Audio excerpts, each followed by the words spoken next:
All right, this is a video showing you how to comment on another student's video. I'm starting out with this view basically showing you the bar charts that I made or showing you the situation that I made. I've got a video of my situation here, and these optional screenshots are really helpful for clarifying exactly what's going on at each moment. But what I absolutely need to include is these descriptions and most important of all, this bar chart here. I've got my descriptions, I've got my bit.ly link, and I've got a bunch of different bar charts for these different moments. Now, you're already seeing by looking at this that this bar chart is not correct. For example, I started with 0 boxes and then I go to 1, 2, 3, 4, 5 boxes. That's definitely not right. That's intentional because I want to give other people some good mistakes to comment on. We'll see how that works in a second. The other thing I've done to make this as easy as possible for people who are making comments for me is I've started out by highlighting some things and I've made some comments of my own.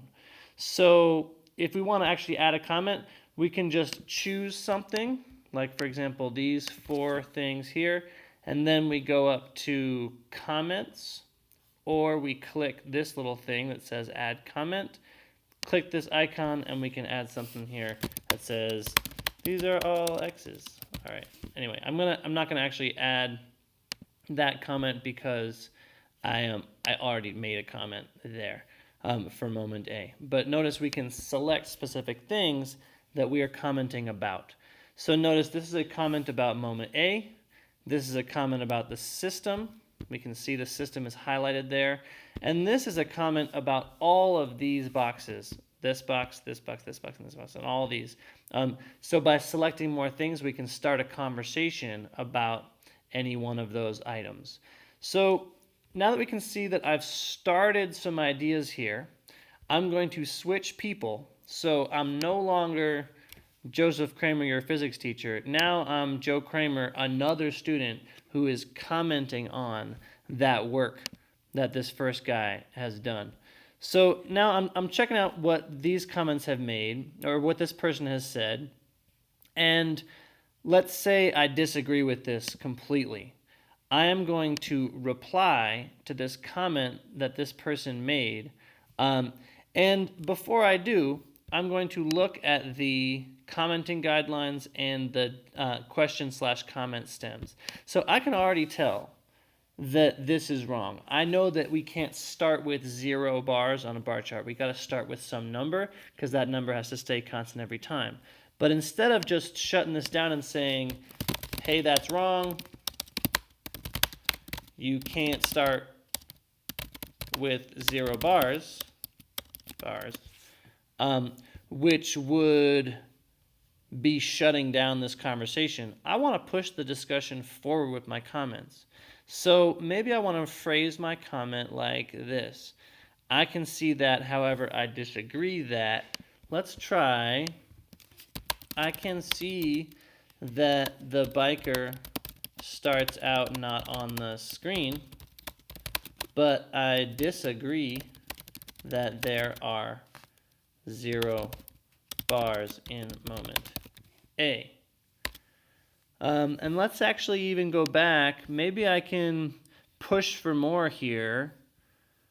Or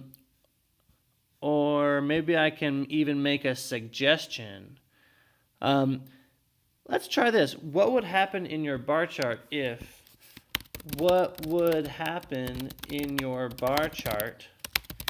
you started with more chemical energy? I'm making a suggestion here, but I'm making it in a way that pushes the conversation forward, that asks this person a question. So I'm going to hit reply, and notice a conversation has started between Joseph Kramer and Joe Kramer. If I, as Joe Kramer, want to comment on something totally different, like for example, maybe I want to start a conversation about all of moment E, I can select all of moment E and start a comment here, and I can say, let's go back and look at this. Maybe what would happen in your bar chart if,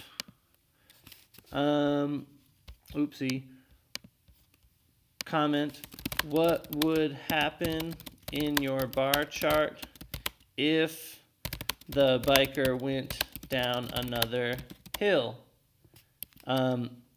and was halfway down at moment E. For example, I'm opening up the conversation with something totally new and interesting to talk about. I'm going to hit comment, and I've contributed to this discussion a little bit here. I've made a couple comments. You're going to make more than a couple comments when you do this, but you're going to do it on everyone in your comment group, not just one person. Let's, for the sake of argument, go back to Joseph Kramer again. And I'm checking on this. I'm seeing that Joe Kramer, this other person, has left me some comments. I can respond to this and continue the conversation. So I could say, that's a good suggestion. How many bars would you suggest? And so on and so forth. We're continuing the conversation. Maybe at this point, a third person comes in and responds to that, and we have a record, kind of like a Facebook post, or like any kind of conversation, like a text message or whatever like that. We have a record of the conversation that has happened that lets us go back and think about how these different people have been corresponding about these things. By the way, if you have other thoughts about things, like if you wanted to talk about like which moments people chose, you can always select those things. You can make a comment about those moments, or if you have just like general thoughts about anything at all, you can make those comments here. So you can select that box, hit comment, and start a conversation about those specific things. When you are trying to make excellent comments, look for things that other people haven't commented on. Look for questions that have shown up over here that allow you to make useful contributions to this discussion. That's the way you're going to get the best score on this contribution cog skill. These high-level question stems here are designed to help you show the best contributions you can to this discussion. So make sure that you're trying to use those so that you clarify the discussion and invite more comments from others as much as possible.